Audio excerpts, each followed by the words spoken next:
I'll never forget the shock of running into my husband Kent at our best friend Sarah's baby shower. It seemed Sarah didn't know that Kent and I were married. Anyway, the idea the two of them had a child together. That was beyond belief. "You two look so happy together, I'm almost jealous." "Oh dear, to be the odd one out in our trio of friends." "Sarah, Kent, I hope you guys find happiness, no matter what." Sarah nodded with a full-faced smile, while Kent did awkwardly in return. I knew the truth. I knew Kent was the kind of man who'd say, "Pregnancy is not an illness, so don't be lazy." He wouldn't lift a finger to help a pregnant woman. To think he'd cheat on his wife, with our close friend no less, was beyond comprehension. Asking for forgiveness? That was out of the question. I decided it was time for him to lose everything. My name is Lucy. I'm a hairdresser in a small town. This is where I was born and raised. It's not as flashy as the city, but it's a comfortable place to live. The sense of community here is just right, making it a great place to call home. Kent and I were high school classmates. Back then, our friends Sarah and us were known as the inseparable trio, always together. Especially Kent and I were the class's official couple. Whenever someone asked, "Where's Kent right now?" I could answer precisely, often teased, "You're going to make a great wife someday." The third member of our trio, Sarah, was always plugged into her earphones, listening to British music or the radio, dreaming of England. She was one of the top students in our class. Sarah achieved her dream, attending university in England, and after graduating, we only exchanged messages a few times a year. After graduation, I went to vocational school and became a hairdresser. Since my family owned a beauty salon, I started working there. As for Kent, he joined his family's business after attending a local university. That company sold beauty products like shampoo. Interestingly, the company was a business partner of my family's salon. The connection was another reason our relationship was often the subject of playful comments. Kent was reserved, not much of a talker, the opposite of talkative me. Yet strangely, we got along well, and our relationship from high school led to a marriage without a formal proposal. We bought a house in the city, started a new life in a spacious home. Sometime after our marriage, I became pregnant. Overjoyed to be carrying Kent's child, I happily shared the news that night. "Kent, guess what? I'm pregnant." I was eagerly waiting for his joyous reaction, but what I got was anything but enthusiastic. "Oh, is that so? Aren't you happy?" Silently, he started fiddling with his mobile phone, searching for due dates and birth stories. "The baby will be here next year. Make sure you wrap up your work by then." "Is that all you have to say?" "What else is there to say?" "I guess nothing." I was honestly disappointed with his attitude, but soon, I found myself in a situation that left no room for such concerns. My first pregnancy was tougher than I had imagined. I used to work full-time, but sudden bouts of illness and doctor's appointments often made it difficult. Reluctantly, I decided to take maternity leave earlier than usual and focus on my health. However, Kent was unsympathetic to my condition. He searched the standard duration of maternity leave on his mobile phone and confronted me with it. "Aren't you taking off too early? Our income will soon decrease." "My job is physically demanding, and everyone's health conditions are different. Besides, my mom said she'd handle the salon while I'm away." "Pregnancy isn't an illness, so don't be coddled. If you're like this, our child won't amount to much." He would even say such things, even though it's his child too. "If it's my child, it has to be excellent. You need to make an effort too. If you become a lazy housewife, I'll divorce you right away. You've been slacking off with the housework, haven't you? The meals are sloppy, and the house is a mess.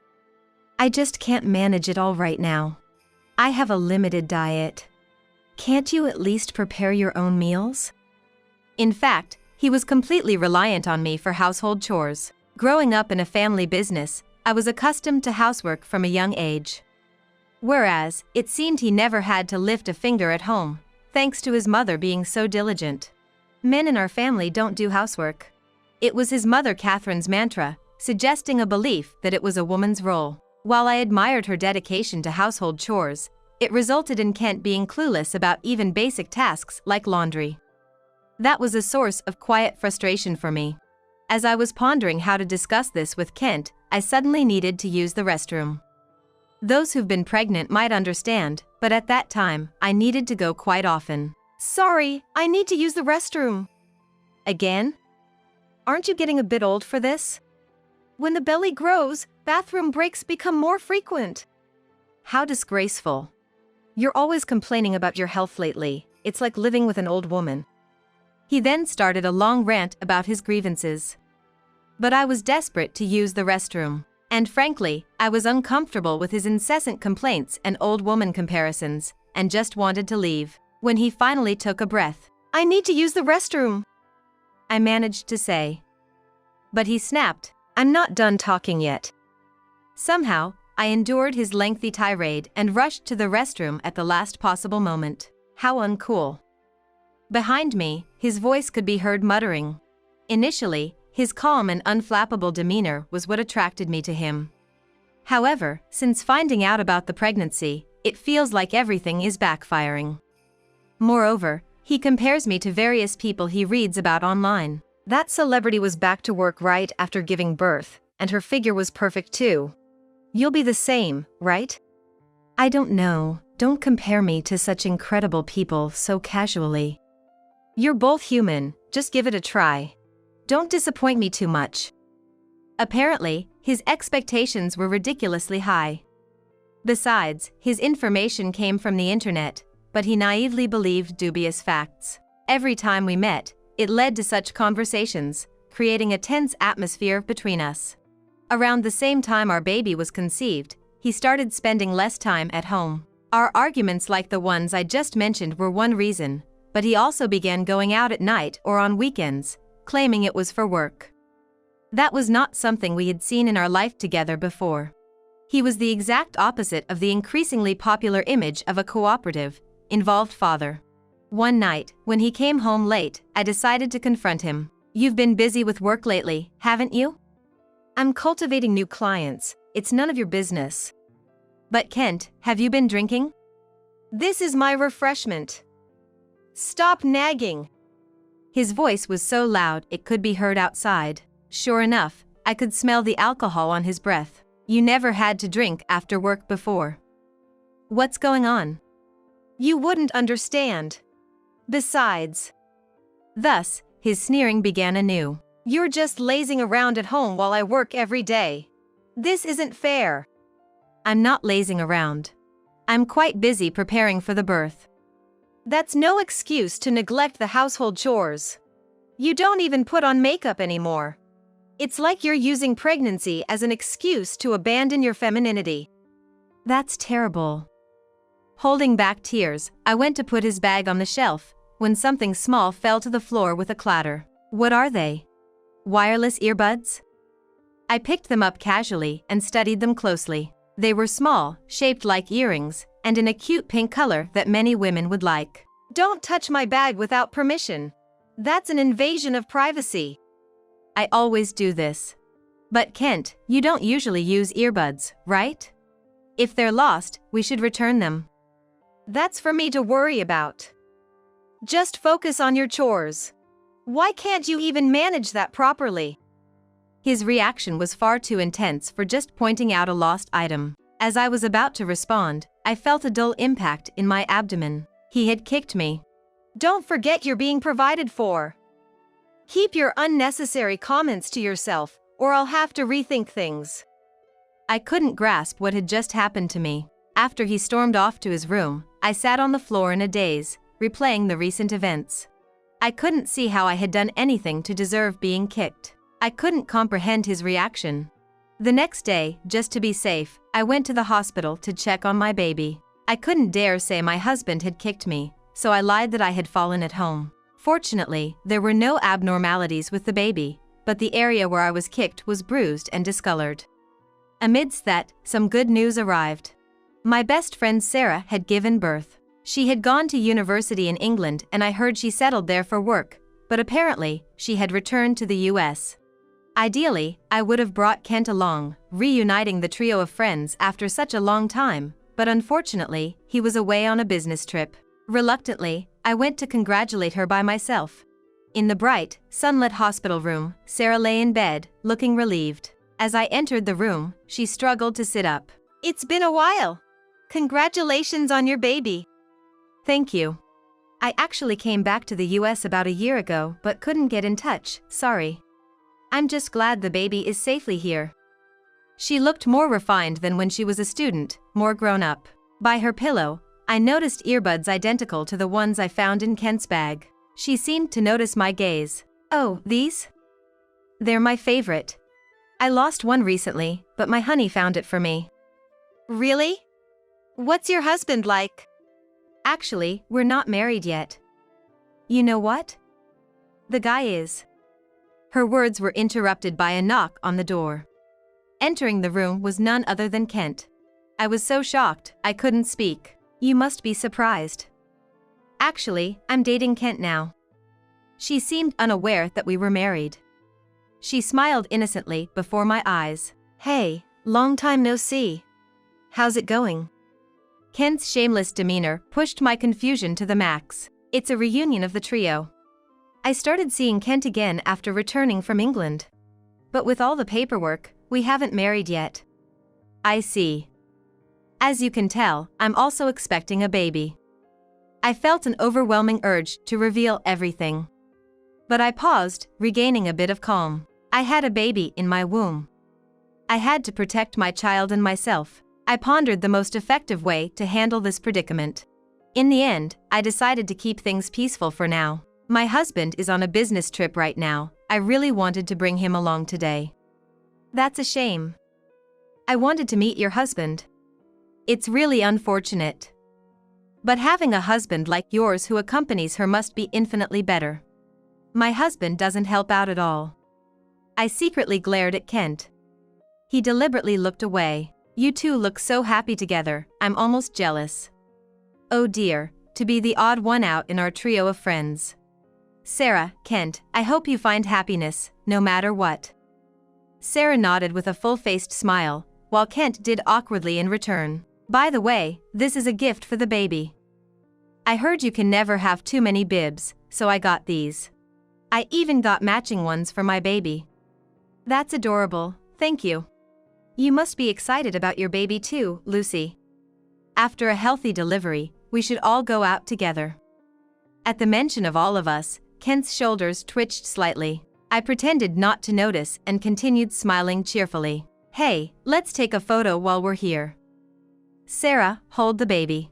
And Kent, get in close." I captured the moment of Sarah holding the baby with Kent beside her in a photo.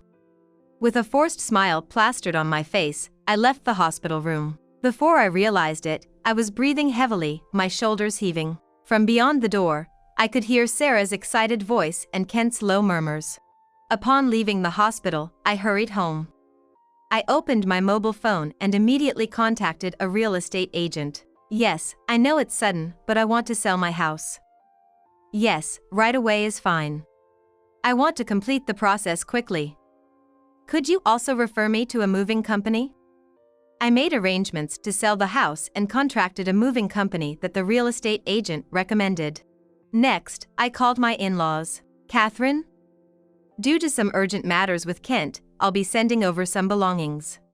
Don't be alarmed by the amount." Right, I had decided to erase the house I lived in, as if it never existed. Kent said he would be away on a business trip until the next day. He's probably planning to stay somewhere tonight. While part of me wanted to send the belongings directly to Catherine's house without warning, she wasn't to blame.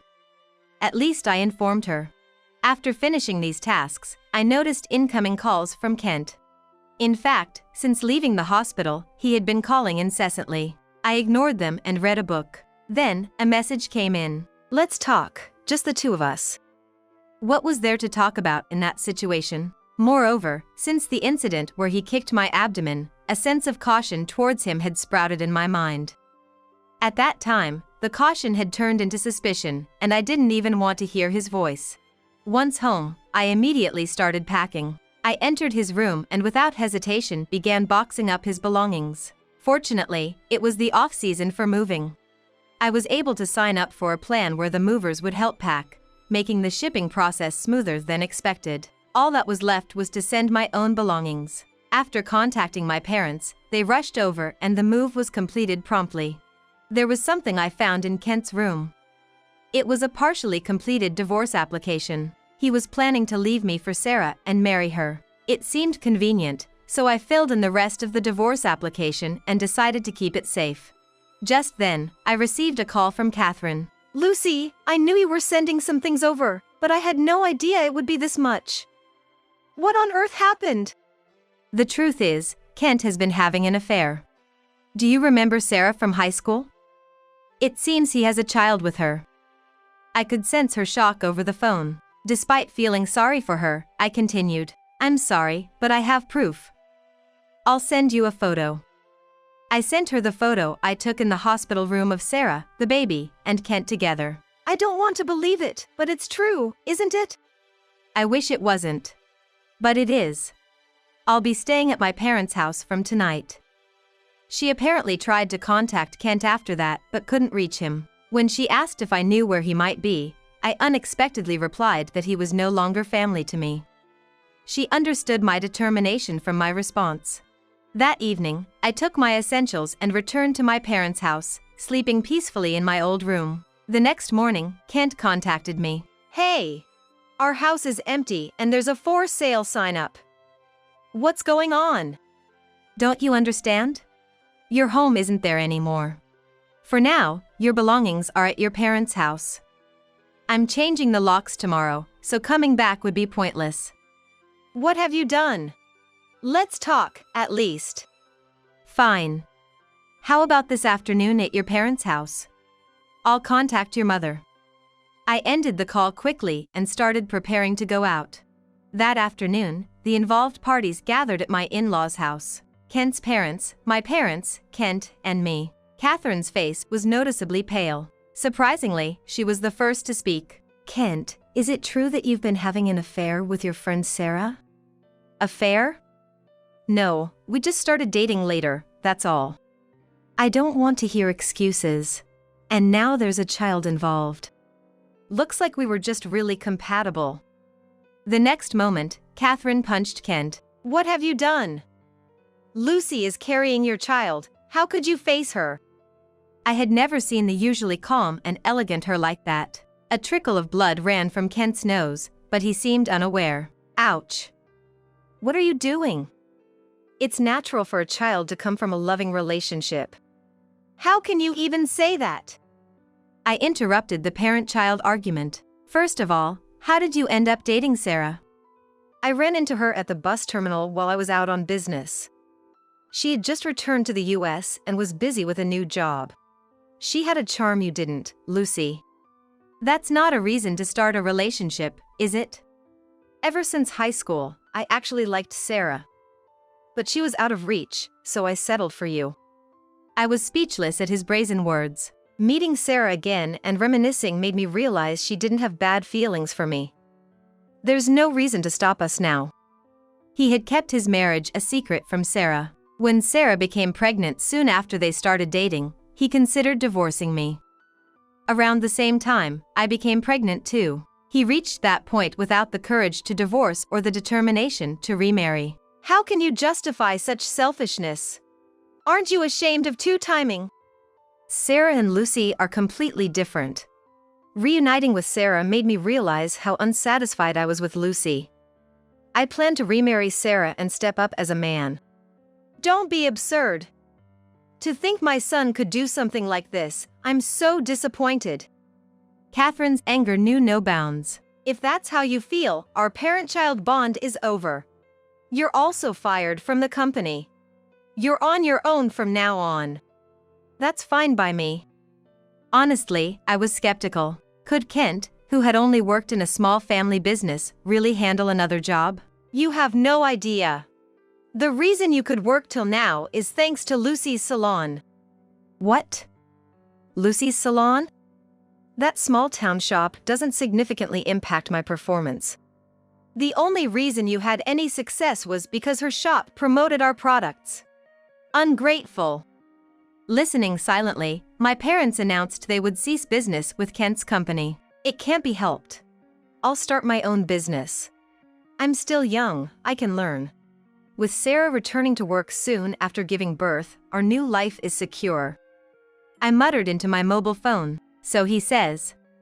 Suddenly, a loud voice echoed, "Are you stupid?"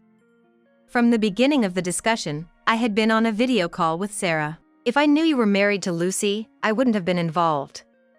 It's like I'm betraying her too. I'm speechless at your naivety. Frankly, you lack talent as a business person. Why are you there? I got in touch with Lucy and decided to join this discussion. I'm glad I heard everything. I never want to see you again. Wait, don't leave me. Why should I be with someone as awful as you? I'll raise the baby alone, just don't show your face. Of course, I will expect child support. Realizing remarriage was off the table, Kent suddenly turned to me, almost pleading. Lucy, I was wrong. Let's forget everything and raise our child together. Continue this marriage with such a despicable man? No way. I can't forget the terrible things you've done. The shock of seeing he appear in Sarah's hospital room was fresh in my mind. Don't spoil the mood. Isn't your kindness your best quality? Unable to give up, he was staring intently at me. His mouth agape, his nose bloodied and clotted, he was a picture of disgrace. I shook my head slowly. Just because things didn't work out with Sarah, you think you can come back to me? That's too convenient. But what about you? You'll struggle too, won't you? How do you plan to raise the child? I have skills, and I'm much better off without a husband like you. I'm not foolish enough to cling to a foolish man. My parents had discussed it with me on the previous day, and they assured me of their full support. Being in customer service, they have good contacts with reputable law firms. I presented the divorce application I had found in his drawer. As you can see, the divorce application is all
all set. All that's left is to file it. Let's quickly settle the compensation and child support. Wait, I have to pay both Sarah and you. Of course. I am your wife, after all.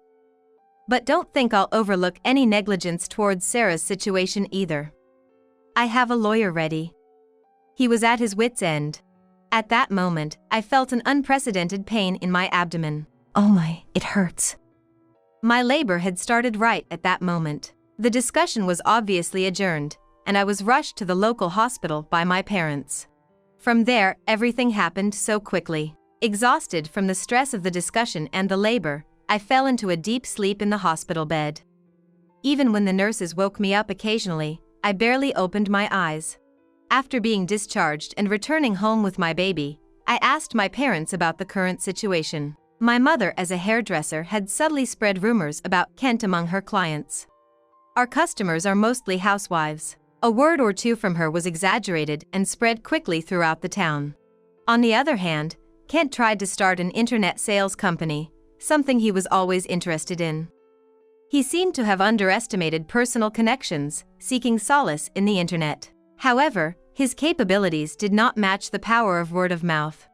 The rumors prevented him from finding a bank to finance his business, and it failed to take off. He tasted the bitter consequences of underestimating the local community network he had belittled. There was another thing that damaged him. The video call with Sarah. She had used another camera to record the entire discussion. She edited Kent's selfish behavior into a short video and spread it among our high school classmates. As a result, he lost all his friends, and those who might have helped him also turned away.